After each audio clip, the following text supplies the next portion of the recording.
So let's talk about what's in this box here.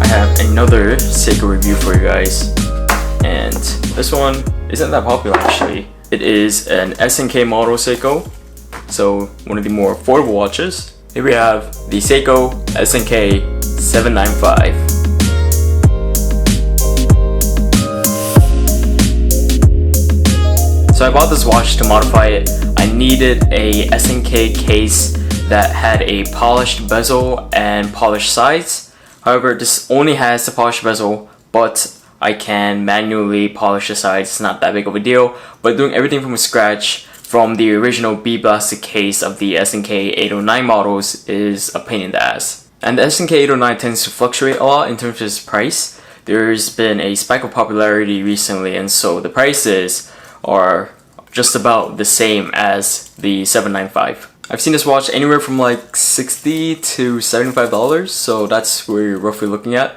It's a pretty looking watch. I wouldn't be disappointed if I had to wear this. Honestly, if I got it as a gift, I would have really liked it. It has a nice style, nice look, nice feel. But let's get on to the specifications of this watch first. The Seiko SNK795 has a 37mm stainless case, 11mm thickness, 18mm lug with stainless bracelet, 21 jewel 7S26 movement, Rolex crystal with a Rolex display back, and a 30-meter water resistance. So just like my other Seiko SNK381K review, this watch is suited for rain and splashing, but don't take it in the water, it's gonna break.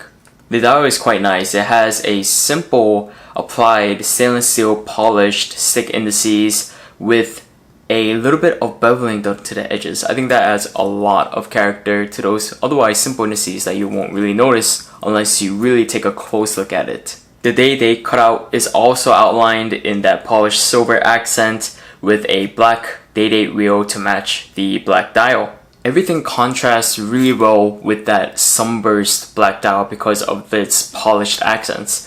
Mainly the indices, the polished hands, the polished little box around the date opening. As always, I hate that 5 logo, that 5 badge.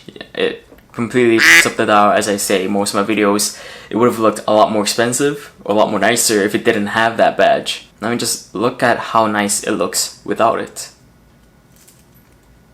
They shouldn't have put it on. I got a couple questions saying if you could take the 5 logo off.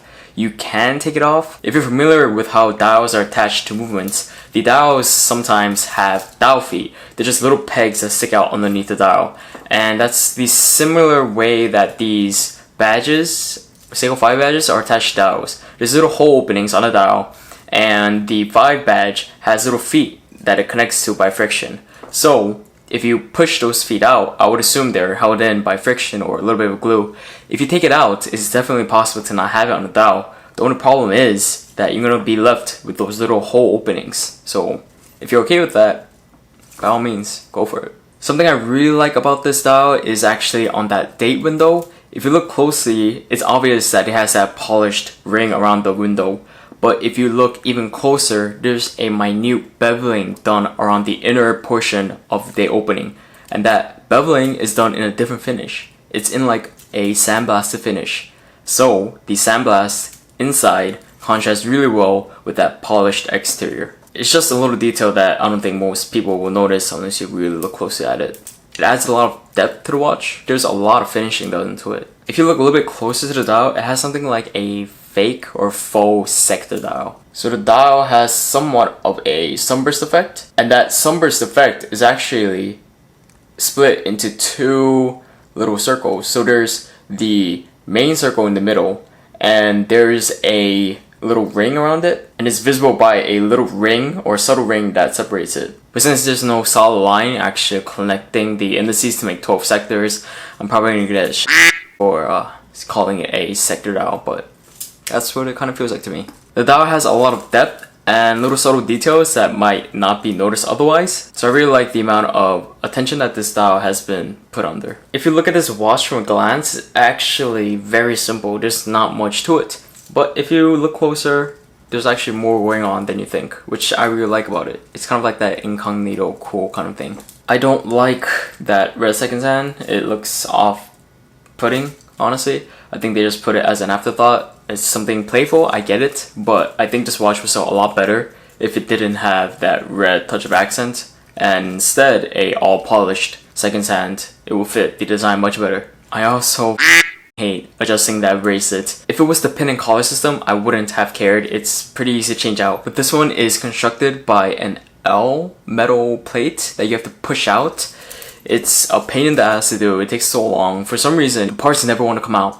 They're always jammed in there. And some people have luck with it. I just happen not to. And since that's what I've experienced for the last 2 or 3 bracelets with this design, I hate this bracelet. It's flimsy. It's a bent steel construction.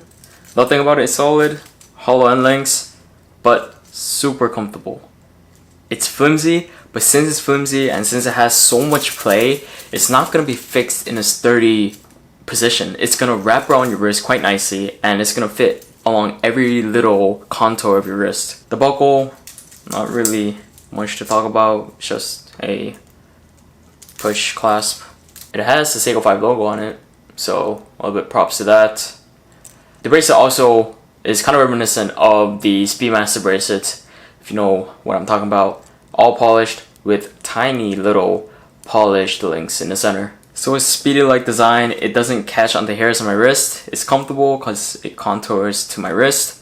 So aside from the adjusting, it's honestly not that bad of a bracelet. And honestly, at this price point, they're practically just throwing it in for you. It's basically free. That's what I think about it, and it makes me feel a lot better. You're paying $60, $70 for the watch head. You're most likely going to take it off the band and put it on a nice leather or aftermarket strap. But the bracelet's just a nice touch to have, just in case. So to recap, the things I like the dial layout. I think it's very simple, how most of the indices are even with each other except for that little fatter indice at the 12 o'clock position. I like how the indices have a beveling done around the edges. It gives it a little bit more depth to the otherwise simple indices, but giving it that little cutout at the edge makes it shine a lot better from different angles. So the indices, the hands, and the date window contrast really well with that black sunburst style, which I think is a nice touch. The polished bezel contrasts well with the brushed case. It also has a polished crown that contrasts well with that brushed side finishing. There's a lot of finishing that went into this watch. Like, there's a lot of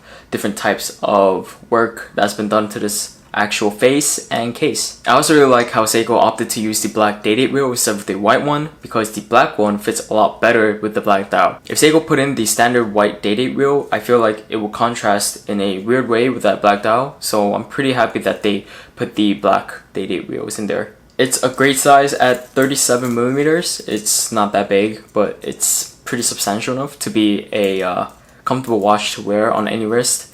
It has 18mm lugs, which is kind of small for most standards. I know 20mm is probably the ideal size, but I think 20 would just be too big for this watch, honestly. It can be dressy or sporty. It has polished accents. The simple dial can be, used as a dressy scenario, but at the same time, it's not overly dressy. It still has brushed surfaces and that red second hand, a little bit playful, a little bit more casual. Of course, putting it on that metal bracelet makes it a lot more sportier, but pop it on a leather and it's gonna be a lot more dressier. Plus, it has the 7S26 movement. It's very robust, and the case is actually really nice to use for watch modifying if you ever want to do that. I use this case shape for a lot of my modifications. I have a Tudor Ranger mod, a Black Bay mod that I've used this case with. I'll have the link somewhere up there for you to check out, but it's a really nice simple case to use and it's actually quite nice. It also has that display case back.